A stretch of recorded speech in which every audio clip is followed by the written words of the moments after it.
My 3-year-old daughter recently burst through the front door of our house, and she ran into the room that I was in, and she's waving this new blue plastic shovel, and her eyes are as wide as they can get, and she's darting back and forth going, "Dad, Dad, Dad, new blue shovel, Dad, Dad, new blue shovel, Dad, new blue shovel." You can just see all the gears in her mind spinning, imagining all of the holes that we're going to dig together in the sand. It's like she held in her hand an entryway into a whole new world of possibility and potential. All of it because now she has a new blue plastic shovel.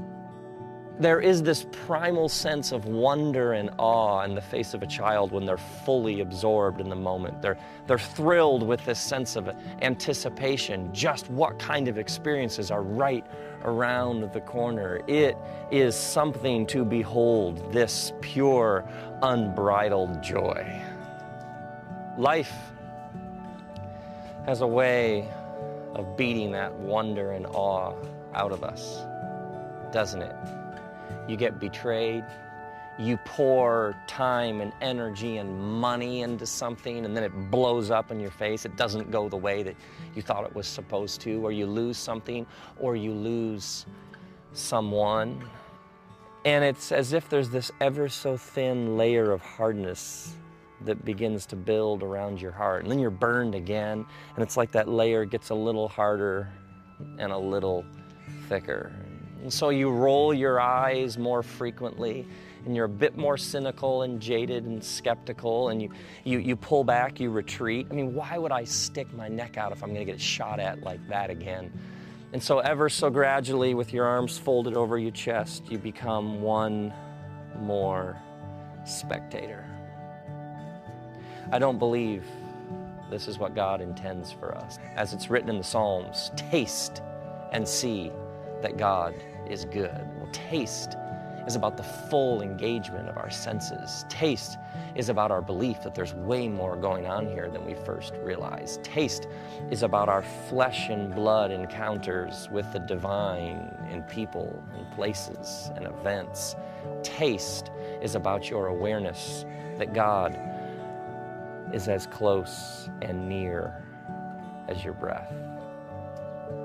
Jesus invites us to this taste, to experience the new thing that God is doing in the world. And he says that to experience this, you must become like a child. Now, there's a distinction to be made here. Childlike is much different than childish. Childish is essentially a posture of the heart. It is a hardness, it is a refusal, it is the resistance of that which isn't thoroughly familiar.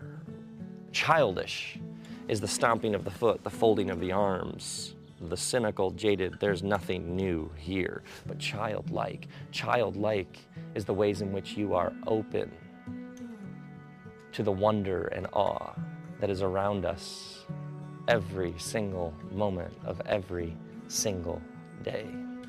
Now, there is a great deal of misunderstanding, especially in religious and faith communities, about the very nature of this taste. And there are, in these days, all sorts of very, very strange, ongoing, heated discussions about trying to get the words right, as if Jesus' highest intention for us is that we would have correct doctrinal thinking. If that's the case, then Jesus would have said, "Blessed are those who are more right than everybody else." It's one thing to talk about it.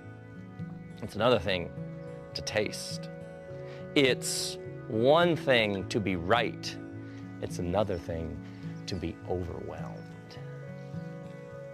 I actually think this is why so many people, you hear them using this cliche, which is such a cliche that it's become very, very true for so many people when they say, "I am spiritual but not religious." I essentially think what people are saying is that the very institutions that were supposed to cultivate and nurture this wide-eyed sense of wonder about life in God's good world have failed at some very, very profound level, essentially becoming so caught up and so deeply, deeply obsessed with defending and analyzing and holding everything up to this predetermined set of criteria that they at some deep, deep, deep level lost the ability to be surprised, to be filled with wonder and awe.